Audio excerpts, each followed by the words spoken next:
بسم الله الرحمن الرحيم. أنا دكتورة منى جمعة سرور، مدرس بقسم طب الطوارئ كلية طب جامعة اسكندرية. Our lecture today about approach to polytrauma patient.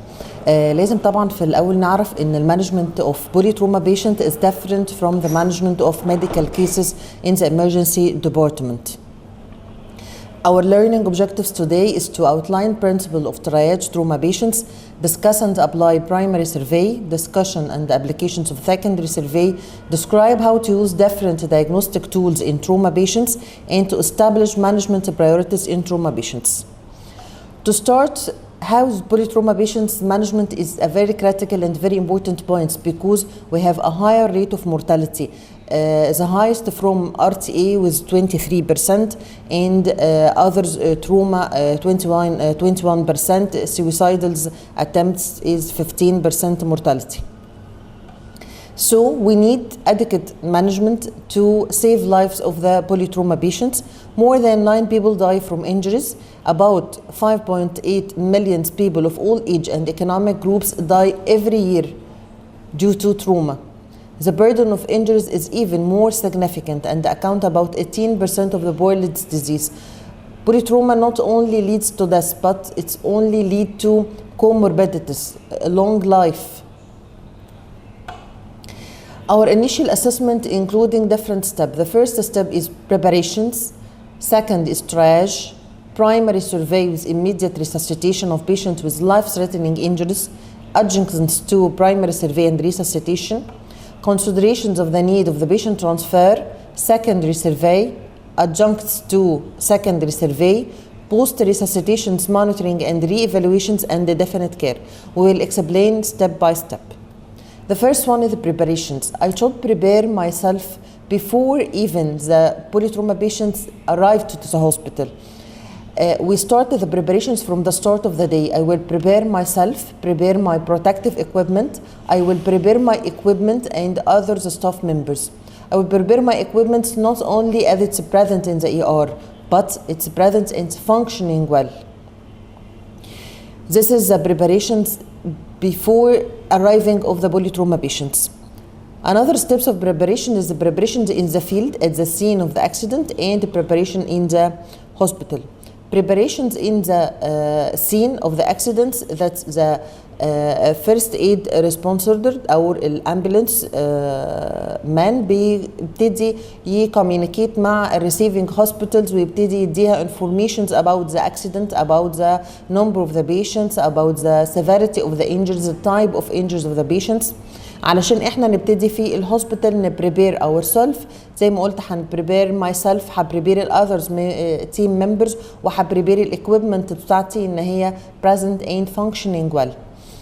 Another preparations in the hospital phase, the receiving or the handover from the pre-hospital providers. The handover should be very smooth and very rapid and very informative. I should collect all information I need from the pre-hospital providers because most of the polytrauma patients arrive alone without one of his family, and sometimes he was disturbed level of consciousness or unconsciousness, so I cannot take history from him about the accident. So all the source of the history is the pre-hospital providers. So the handover should include all the information I need to know about the accident and about the injuries and what resuscitations done before the patients arrive to hospital. Second step in the management of polytrauma patients is triaging. Triaging is a sort of or selection of the patients according to priorities. According to the priorities, clinical priorities, we applying triaging by applying EBCD approach for the patients, and we will explain it in details in the primary survey. According to the EBC priorities, I select which patient I will treat first or I will deal with him first. But in polytrauma patients, I have two situations may I meet. One is called mass casualty, multiple casualty, and the other is called mass casualty. Mass casualty when the number or severity of the injuries is beyond my resources, including human resources and equipment. But multiple casualty, when the number and severity of the injuries does not exceed the capability of my hospital human resources and equipment resources. In mass casualty, I have a lot of patients, okay, and I have severe injuries. So I should prioritize according to my available resources. So I will select the patients who has injuries. I can deal with it according to the resources I have. But in multiple casualty, the number and severity of injuries don't exceed the capability of my facility, so I will select first the patients who have life-threatening injuries to deal with them first. Third step is the primary survey with simultaneously resuscitations. primary survey هو زي الاي بي سي دي ابروتش بالظبط اللي احنا بنعمله في حالات الميديكال emergency. ال A for airway maintenance with restriction of the cervical spine motion, breathing and ventilation, circulation with hemorrhage control, disability, and exposure and environmental control. ABCD approach is not ordering according to alphabetical orders, no. It's ordered according which comes first, kills first, which means that if the patients have a problem in the A, airway, and the problem in C, circulations, the patients may die from the problem in the airway before the problem of in the circulations layer C. So when I do ABCD approach, I should step by step. I am in the A, assessment of the airway. So if I find a problem in the airway, I should solve it immediately before going to the B, breathing. If I am in the breathing and I found a problem, so I should deal and treat it before going to the next step, C, and circulations. How to assess or how to perform ABCD approach? There is 10-second assessment. If the patient's conscious, okay, so I can ask him about his name. If the patient's answer, right answer, so the airway is patent, because patent airway equal phonation. So if there is a phonation, so there is a patent airway. So the breathing is adequate because the patients can complete words and sentence. So the circulation is adequate because the patient is perfused and conscious. He understand my questions and answer it probably. So in 10-second approach, I can examine A, B, C, D. Okay. If the patient's unconscious or semi-conscious or cannot answer me, so I will go step by step to assess the airway by look, listen, and feel approach. Look for what and listen for what and feel for what. I search for the airway obstructions, which may be partial or complete. So I will look and listen and feel for signs of airway obstructions. By looking, I found agitations, rib retractions, deformity, foreign body, cyanosis, which is a late sign of hypoxia. Listened for sounds, okay, as hoarseness, voice, noisy breathing, gurgling, stridor, and feeling crepitus, deviations of the trachea, feeling hematoma, feeling subcutaneous emphysema. Airway obstructions may be caused by many trauma, especially maxillofacial trauma, head trauma, neck trauma, laryngeal and tracheal trauma. How to resolve or treat airway obstructions? By airway interventions, I can remove foreign body if it's visible to me. Not blind sweeps your fingers in the patient oral cavity or pharynx to attach foreign body. It's forbidden to blind sweep your finger. Remove secretions of vomitants by suction. Open the airway by chin tilt, jaw lift, chin left, and jaw thrust maneuvers. Oral and nasopharyngeal airway endotracheal intubations. But take care, in the nasopharyngeal airway is contraindicated in patients with suspected base skull fracture. Head tilted, chin left, one hand over the forehead and the other hand at the chin. Stretch the anterior ling muscles, lift tongue away from the posterior pharyngeal wall and epiglottis away from the laryngeal inlet. The chin left be stretch structures more and pull mandible and tongue forward so I can open the airway. Death from hypoxic airway obstructions is much more common than quadriplegia resulting from emergency airway manipulation. Jaw thrust, I place my fingers posteriorly to the mandible of jaw and apply upward and forward pressure. Hold mouth slightly open using thumbs to displace the chin inferiorly. Nasopharyngeal airway is a device, it's a rubber device as we put it from the nose, so it has a measurement, not all, it's not a fixed size. It has different size and I should measure before using on the patient. We measure nasopharyngeal airway from the ala of the nose till the tragus of the ear. Oropharyngeal airway, it's an oropharyngeal airway device, okay? It also has a different size, so I should measure it before using on the patient. We measure oropharyngeal airway from the upper incisors to the angle of the mandible. With any maneuver or any intervention in the airway, I should protect the cervical spine from motility. I should restrict the cervical spine motility to prevent spinal cord injury.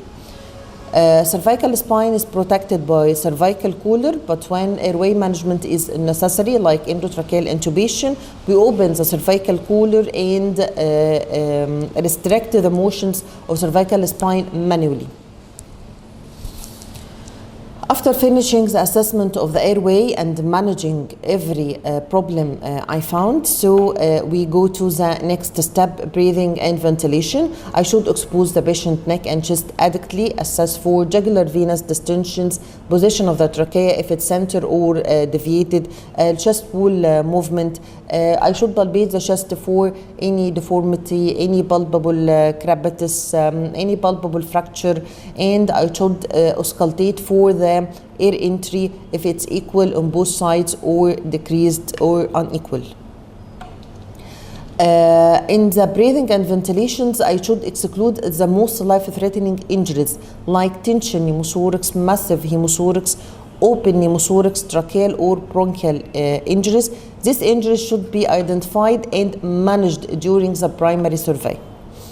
As if I found tension pneumothorax, I should do needle decompression or finger thoracostomy. Massive hemothorax, I should drainage the chest by applying intercostal tube. Open pneumothorax should covered. Open pneumothorax is a wound not covering from the 4 areas, but only covered from the 3 areas only.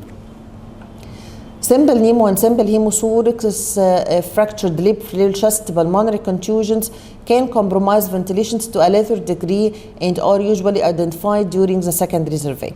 Simple pneumothorax can be converted to tension pneumothorax when a patient is intubated and positive pressure ventilations is provided before decompressing the pneumothorax with chest tube. So don't forget, in a patient, a polytrauma patient, if you found a problem in the airway and you reach the steps till the patient is need endotracheal intubations, before doing endotracheal intubations, you should auscultate the chest rapidly to confirm that no tension pneumothorax. If I found decreased air entry on one side with deflated trachea, by percussion I found a resonant note, so I have a tension pneumothorax. So I should decompress it rapidly by needle decompressions before applying endotracheal intubations. So I found when I found a pneumothorax, okay, I must drain it before applying endotracheal intubations because positive ventilations convert simple pneumothorax to tension pneumothorax. Applying oxygen to the patient. Every trauma patient should receive supplemental oxygen. If the patient is not intubated, oxygen can be delivered by mask reservoir device to achieve optimal oxygenations. I use a pulse oximeter to monitor the adequacy of hemoglobin oxygen saturation. After finishing assessment of the breathing and dealing with life-threatening injuries we found in it, so we go to the C circulations with hemorrhage control. Hemorrhage is the predominant cause of death in patients with trauma. So in C, I should detect if there is a hemorrhage or not and control the hemorrhage if it's present. How to assess the circulations by blood pressure measurement, assessment the level of the consciousness, skin perfusions, capillary refilling time, and by the pulse. So I assess the circulations by blood pressure measurement, pulse, and skin perfusion, capillary refilling times, and the level of the consciousness of the patient. How to treat? I have two main components, bleeding control and volume replacement. How to control bleeding? Patients with trauma have two sources of bleeding, external bleeding or internal bleeding. We named it blood on the floor and 4 more. Blood on the floor is external bleeding. Every blood bleeding, every blood, I can see it by my eye, by inspection of the patient. It's called external bleeding. 4 more internal bleeding, including chest cavity, abdominal cavity, pelvic cavity, and long bones. How to control external bleeding? First step, I start by compressing the bleeding point for 10 minutes by gauze, clean gauze, or gauze with a vasoactive agent. If the bleeding don't stop, so I can use another gauze and compress with more pressure for another 10 minutes. If the bleeding does not control and I have a cavity, I can backing the cavity, okay? If it's not also succeed to stop the bleeding, so I will go to the step of tourniquet by applying direct, when the applying of the direct pressure is not effective. But never blindly clamping any bleeding point in the wound. I should observing well what I clamp. If I found the bleeding vessels, I can clamp it. But don't blindly, it's forbidden and contraindicated to blindly clamping any bleeding points because it may cause to nerve and veins damage. If it's internal bleeding in the chest cavity or abdominal cavity, pelvic cavity, or the cavity of the at the long bone, the source is identified by physical examination, imaging the patients by chest X-ray and pelvic X-ray. Portable, I will not transfer the patient during the primary survey, but we do the chest X-ray and the pelvic X-ray by portable X-ray, patient on his bed, and by assessment of the abdominal bleeding by the EFAST extended focus abdominal sonography for trauma patient, اللي هو bedside ultrasound for trauma patient, or diagnostic peritoneal lavage. Immediate management, including if I found the bleeding in the chest hemothorax, it's need immediately chest decompression. If I found bleeding in the abdomen, I will call the surgeons and the patient will go immediately to the operating room. If there is bleeding due to the pelvic fracture or pelvic injury, I should applying the pelvic binder. If it's due to bleeding in long bone injuries like femur or humerus, I should applying splinting and tractions for the fracture. The another limb of the management is volume replacement. The patient lost blood, so I should replace it in the circulations.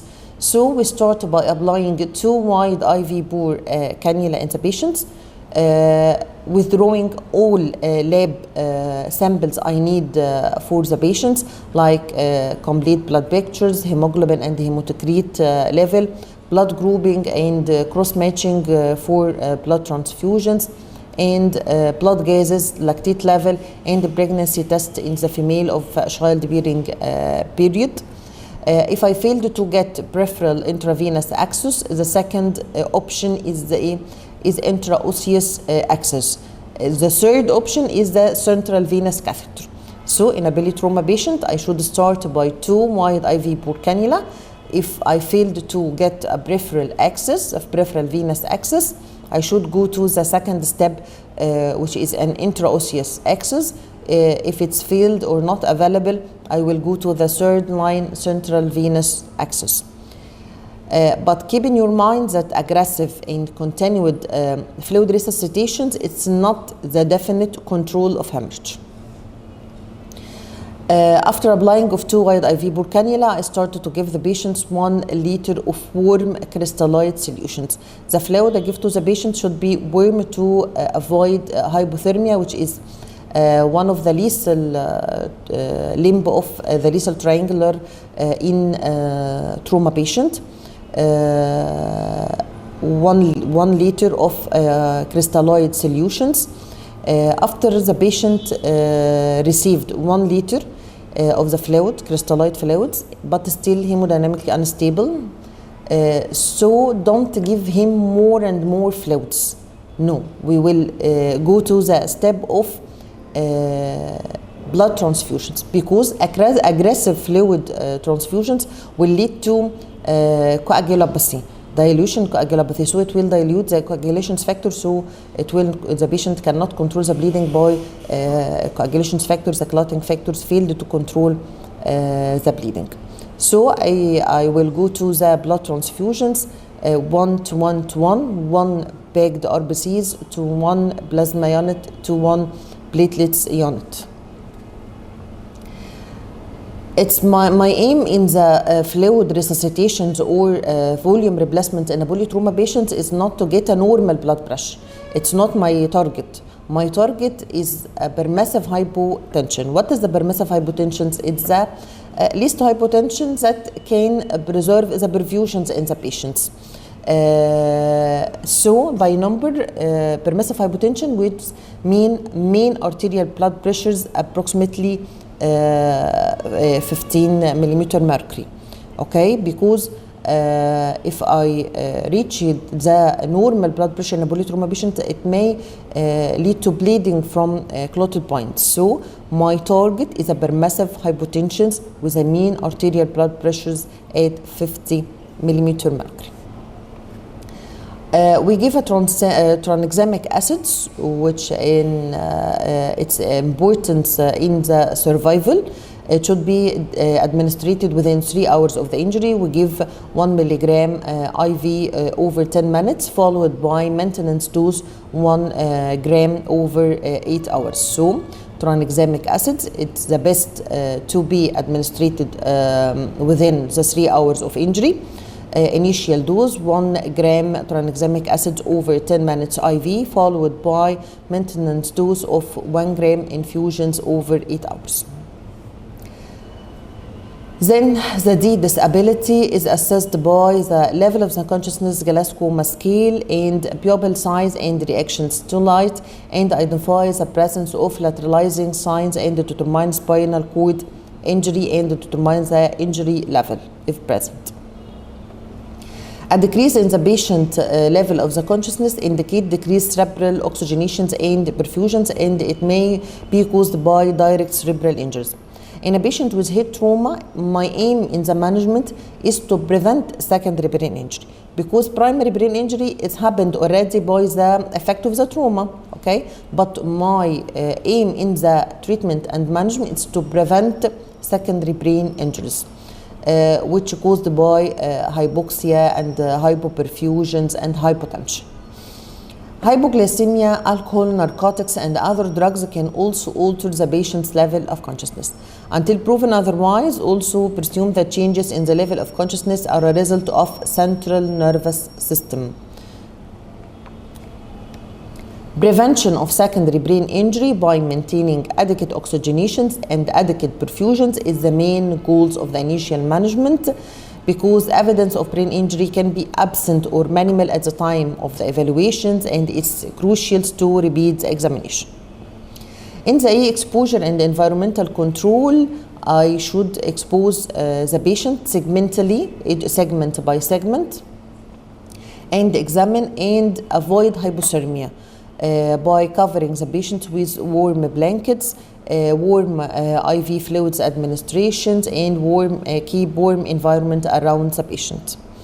Hypothermia may be present when the patients arrive, or it may develop quickly in the emergency department if the patient uncovered or undergoes rapid infusions of room temperature fluid or refrigerated blood. Hypothermia, we said it's one of the potentially lethal complications in injured patients. Take aggressive measurement to prevent the loss of the body heat and restore body temperature. Temperature of resuscitation area should be increased to minimize the loss of the body heat. When fluid warmers not available, a microwave can be used to warm crystallized fluids, but it's never used to warm blood products. After finishing the primary survey, I should stop for a few seconds and ask myself about adjuncts to primary survey. If I did it all or I need to complete them. It include continuous electrocardiographic monitoring. بوصل العيان على ECG monitor، لازم اشوف البلس بتاعه والرزم بتاعه. بوصل العيان على البلس اوكسيمتر عشان اكون عامله مونيتورنج للساتوريشنز بتاعته. Carbon dioxide monitoring, arterial blood gases, I should apply urinary catheters and gastric catheters. But also remember that gastric tube in a patient with suspected base skull fracture, I should administer it oral, not nasal.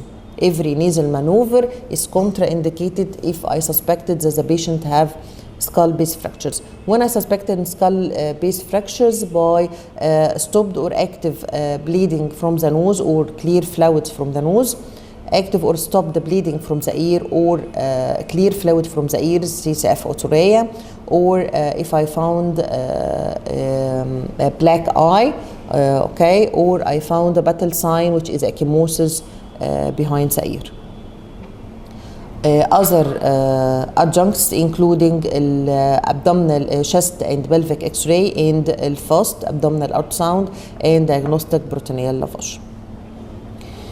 After I finishing the primary survey and make sure that I applied all the adjuncts to the primary survey, now I should ask myself if the patients need a transfer to other facility. If you are a doctor in a small hospital, so sometimes you don't have all the specialty that the patients need, or you may found that the severity of the injuries in the patients is beyond your capability and the resources in your hospital, so you should transfer the patients to other center.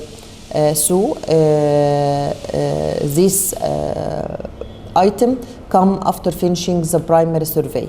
So if you are in a big hospital, university hospital, you have all the resources, all specialty, so the patient no need for transfer. But if you're in a small hospital, you may need to transfer the patient to other facility.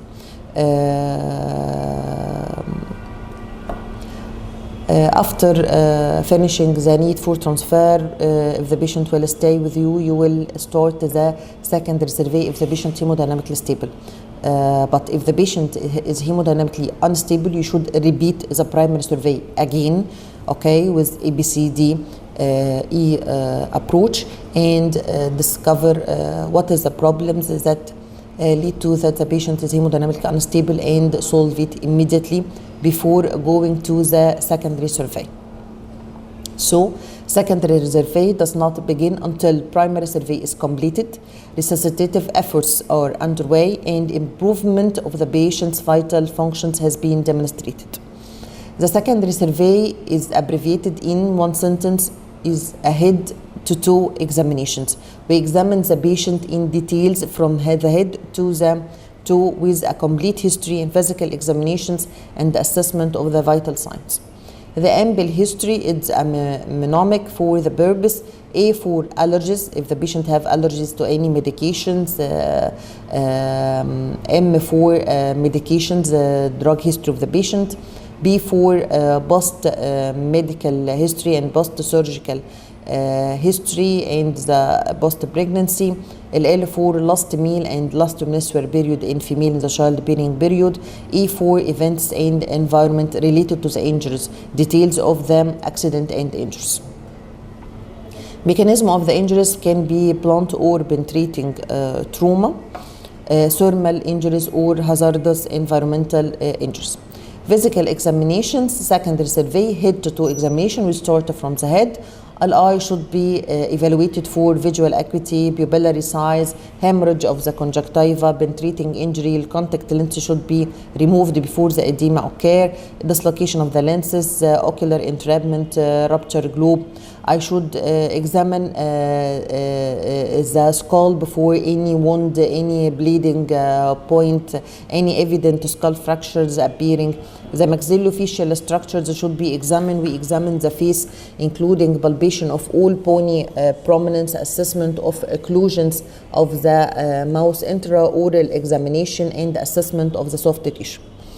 Maxillofacial trauma, that is not associated with airway obstruction or major bleeding, should be treated only after the patient stabilized and life-threatening injuries have been managed. Patient with fracture in the mid-face may also have a fractures of the cribriform blade. For this patient, gastric intubation should be performed via oral route, and I cannot use a nasopharyngeal airway. It's also contraindicated in the mid-face fracture. Examination of the cervical spine and the neck. I should inspect the neck for any evident hematoma, any active bleeding, any visible edema, any active hemorrhage external. I should palpate for any palpable hematoma. The trachea is central or not, or deviated to one side. I should examine cervical spine for tenderness and evaluate the patient need for cervical spine imaging by Canadian C-spine rule. If the patient age above 65 years or have a dangerous mechanism of injuries or paresthesia in the extremities, so I should have a CT, an X-ray or CT spine. If no, assess for low risk factors that including simple rear and motor vehicle accident, setting positions in the emergency, ambulatory at any time, delayed onset of neck pain, no midline cervical tenderness. If these items all yes, so you rotate the neck actively 45 left and 45 to right side, so no need for radiography for the cervical spine. But if I have any one of them not present, so I should do the cervical spine radiography. Another criteria, nexus criteria, national emergency X-ray radiography utilization study, meet all risk criteria, no posterior midline cervical spine tenderness, no evidence of intoxication, normal level of consciousness, no focal neurological deficit, no painful distracting injuries. If all are yes, so no need for radiography. If one of them is no, I should do cervical spine radiography. Neck examination, including inspection, palpation, and auscultations for carotid puree, cervical spine tenderness, subcutaneous emphysema, tracheal diffusion, laryngeal fractures can be discovered on detailed examination, and carotid arteries should be palpated and auscultated for puree. Most major cervical vascular injuries are a result of penetrating injuries. However, blunt force also can lead to vascular injuries due to traction injury, bone injury. Blunt carotid injury can present with coma or without neurological finding. CT angiography or duplex ultrasonography may be required to exclude possibility of a major cervical vascular injuries when the mechanism of injuries suggesting this possibility. Chest examination, including inspection, palpation, percussion, auscultations of the chest, inspection of the chest both anteriorly and posteriorly and lateral to identify conditions like open pneumothorax, flail chest, hematoma, contusions, fracture ribs. Complete evaluation of the chest wall require palpation of the entire chest cage, including clavicles, ribs, and sternum. Sternal pressure can be painful if the sternum is fractured. Contusion and hematoma of the chest will alert the clinician of the possibility of occult injury. Significant chest injury can be manifested by pain or dyspnea or hypoxia. Chest X-ray and EFOST can confirm the presence of hemothorax or simple pneumothorax. Rib fracture may be present, but they may not visible in X-ray. A wide mediastinum in the chest X-ray can suggest aortic rupture. Abdominal and pelvic examinations, including an inspection of the abdomen for any evident contusions, bleeding, hematoma, palpation of the abdomen for any tenderness, guarding, rigidity, and visualizations of the apex eye, suspecting pelvic injury or pelvic fractures from the mechanism of the injury by history. If the patient conscious and complaining a pain in the pelvic area, if I found a hematoma or contusions over the iliac wings, if I found a hematoma over the perineum, if I found a bleeding on the urethral meatus, all these signs mark that there is maybe a pelvic injury and pelvic fractures. Don't manipulate the pelvis more than once, and stabilize the pelvis by pelvic binder. Don't forget to examine the perineum and the rectum and the vagina. Should examine for contusions, hematoma, lacerations, and urethral bleeding. Rectal examination should be performed to assess the presence of blood within bowel lumen, integrity of the rectal wall, and the quality of the sphincter tone. Vaginal examinations performed in a patient who have a risk of vaginal injury should assess the presence of the blood in the vaginal vault and or vaginal lacerations, and the pregnancy test should be done for all females in the childbearing period. Musculoskeletal system, I should examine all the extremities by upper limb and lower limb by inspection or palpation for any tenderness, any deformity, any abnormalities, any visible wound, any visible bone fragment, any abnormal cut in the muscles, and ligament ruptures may cause joint disability. Neurological examination, comprehensive neurological examination including motor and sensory evaluation of the extremities and re-evaluation of the patient level of consciousness, pupillary size and response should done again in the neurological examination in the secondary survey. Gomaa scale can facilitate the detection of early changes and trend in the patient neurological status. Early consultations of the neurosurgeon is required in a patient with head injury. Monitor patient frequently for deterioration in the level of consciousness and any change in the neurological examination. The patient may be presented to you with a good or normal Gomaa scales, and by re-evaluation and reassessment you found that the patient deteriorated, the level of the consciousness deteriorated, and the Gomaa scale become less. So repeated evaluations is mandatory. Intracranial surgical interventions or measures for reducing intracranial pressures may be necessary. Thoracic and lumbar spine fractures and or neurological injuries must be considered based on physical finding and the mechanism of the injury. Other injuries can mask the physical finding of the spinal injuries, and they can remain undetected unless obtaining radiological investigations like X-ray or CT. Any evidence of loss of sensations, paresthesia, paralysis, weakness, suggesting major injury to the spinal colon or peripheral nervous system. Neurological deficit should be documented in the patient file once it's identified, and even before transfer the patient to another facility. Protection of the spinal cord is required all times until a spine injury is excluded. Early consultation of a neurosurgeon is mandatory. Surgeon or orthopedic surgeons if spinal injury is detected. After finishing the secondary survey, now we reach to adjuncts to secondary survey, which including all other investigations I will do to the patient, like X-ray examination of the spine and extremities, CT chest, CT abdomen, CT pelvis, contrast urography, transesophageal ultrasound, bronchoscopy, esophagoscopy, all other diagnostic procedures done. It's one of the adjuncts to secondary survey according to the patient injuries. Don't forget the steps of re-evaluations. Polytrauma patient is a very critical patient.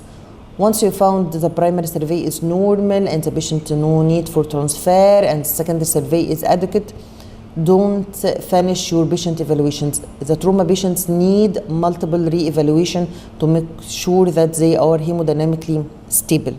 So trauma patients must be re-evaluated constantly to discover any deteriorations in the previously noted findings.